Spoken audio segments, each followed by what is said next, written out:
से बचने का एक उपाय और है सोचना। यही पश्चिम बिहार में हमारा एक चेला रहता है चंदीलाल, उसकी लुगाई का नाम है मुन्नी बाई। मुन्नी बाई थोड़ा दिल्ली की चांदनी चौक की पढ़ी लिखी थी, बड़ी खतरनाक है। हमारे बेचारे सीधे साधे जलेबी जैसे सीधे चंदीलाल को रोज पीटती, रोज डांट, चूंकि मुन्नी बाई चांदनी चौक की थी, रोज डांटती, रोज पीटती, रोज धमकी देती कि मैं भाग जाऊं, मैं कल ही चली जाऊं। एक दिन तो उसने ऐसी धमकी दी, चंदीलाल सीधा साधा, क्योंकि पश्चिम बिहार के लोग सीधे साधे होते हैं, चंदीलाल बेचारा सीधा साधा, उसे लगा कि ये गई तो समाज में इज्जत है, लोग क्या कहें कि चली गई। एक घरवाली का समय, कल के दिन चंदीलाल का नेता भी बन रहा, उसने सोचा कि अब तो आगे का रास्ता भी बंद हो जाएगा, लोग कहेंगे कि तुमसे घरवाली संभली नहीं है, विधानसभा का खास समझ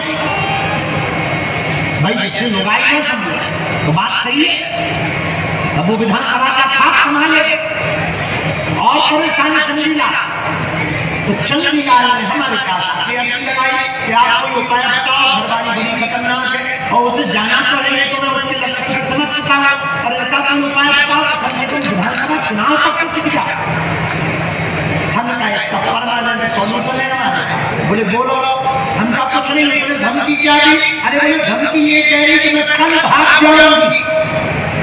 हमने कहा कान धर, हमने उसको कान में गुरु मंत्र दिया और पास हो गया, वो तुरंत भर गया।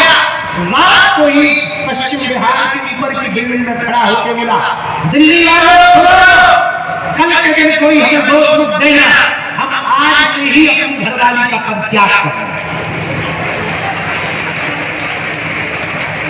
अब वो सुबह अब वो पत्नी टेंशन बोली, हमने कब कहा है आप पर क्या क्यों कर रहे हैं? चंदीलाल ने सुबह जाना है, उसके पहले हमसे ही इस्तीफा लाना, कम से कम कल के दिन समाज में ये इज्जत तो रहेगी कि पत्नी नहीं भगी, भगाई,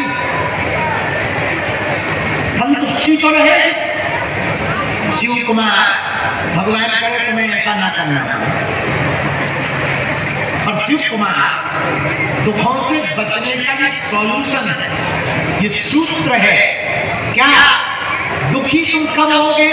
जब तुम कोई बात कमिटमेंट दुनिया के सामने कर दोगे कि हम ऐसा करेंगे और वो ना होगा तो बेइज्जती होगी, तो तुम दुखी रहोगे, दिमाग तुम्हारा ईगो डाउन होगा, ईगो हर्ट होगा, दिमाग में तुम्हारे टेंशन आएगी और तुम जल्दी पेंशन लेने के पहले ही निपट जाओ। तो शिव कुमार बताया क्या है? तुम पहले ही दिन दुनिया के सामने अपने आप को निकम्मा घोषित करो, अपने आप को विचित्र आदमी घोषित कर दो, अपने आप को जीरो घोषित कर दो, फिर भले ही 1 नंबर मिल जाए, 10 नंबर मिल जाए, ये बोनस होगा, नहीं भी मिलेंगे तो तुम कहते सकते हो कि हमने तो पहले ही,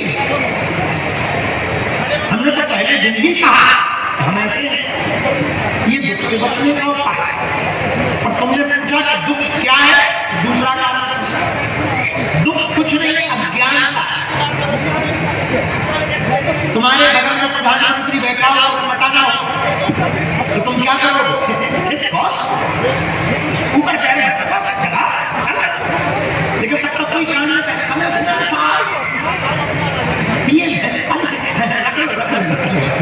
कोई दिक्कत नहीं, बताइए। ये तो अभी अभी कुछ देर पहले क्या करते थे? अज्ञानता, पता नहीं था इसलिए ऐसी हरकत कर रहे। अब पता चल गया तो खुद की सीट छोड़ने को तैयार। ये ज्ञान, ये अज्ञानता ही दुख का कारण। किसी दरिया के किनारे शिव कुमार समुद्र, दुख क्या? दूसरा कारण।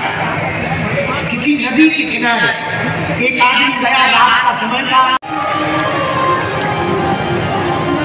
ऐसे समझो कोई लड़की तुमसे उपत के कह दे हमें तुमसे शादी करनी है, चलो तुम 10 बार सोचो जब ये उपत की शादी के लिए कह रही है, पता नहीं कैसी हो,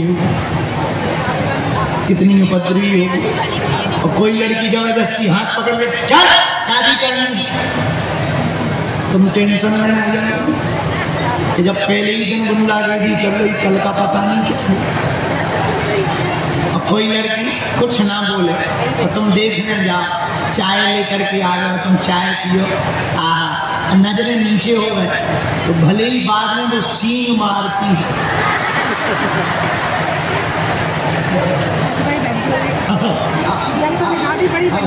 लेकिन उस चाय के चक्कर में, सभ्यता के चक्कर में तुम ऐसे फंस जाते हो कि पूरी जिंदगी तुम भले ही पर नजरें नीचे मिला रहते हो। इसलिए अब तो जमाना बदल गया। पुराने जमाने में जब लड़का लड़की देखने जाता था तो लड़की बड़े संस्कारी कपड़े पहन करके चाय लेकर आती थी, लड़का पीता था, लड़की नीचे नजर करती थी, लड़का ऊपर। लेकिन बाद में ठीक बदल जाता था, लड़का जिंदगी भर बेचारा नीचे नजर करे रहता था, लड़की ऊपर। अब आज का तो जमाने में हनुमान ही बचाए। आज के जमाने में हमें बोलना नहीं है, क्योंकि 5 दिन कथा भी सुना, पता लगे कल ही टमाटर घलने लगे। हमारी माता जी कह रही थी सुरक्षित ही बेटा घर। और धन्य हनुमान जी से सीखे जावंत के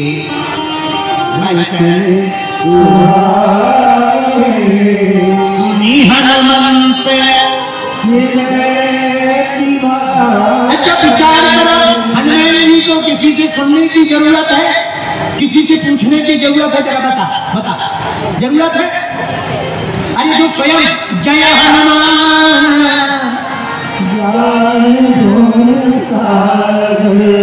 जो स्वयं ज्ञान के समुद्र हो और जो स्वयं राम दूत तो लेते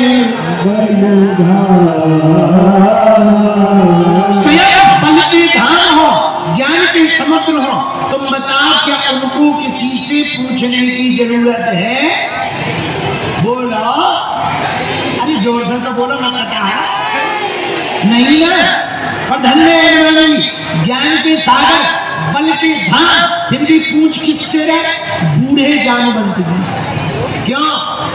शिक्षा देने के लिए पूछ रहे हैं कि हमारी तो ठीक है, आने वाले हमारे चेलों सीख लो।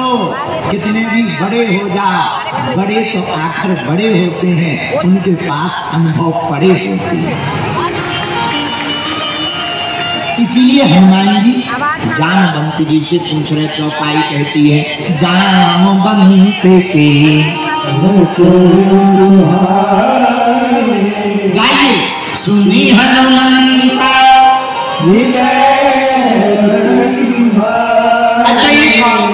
कभी भी बड़ों की बात सुनकर के तुरंत जवाब नहीं देना कि ये गलत है, ये ऐसा है। कोई आदमी गलत नहीं बोलता, सब अपने अपने हिसाब से बोलते हैं। हम लोग हमें कोई बड़ा सलाह दे, तुम चुप रहो। हनुमान जी ऐसा है ना, क्या सुनी हनुमंत वो बात समझे। लंका में जब हनुमान जी गए तो जानवंत जी की नहीं सुनी। उन्होंने तो कहा था कि इतना करो तात तुम जाई सीत देख कहो।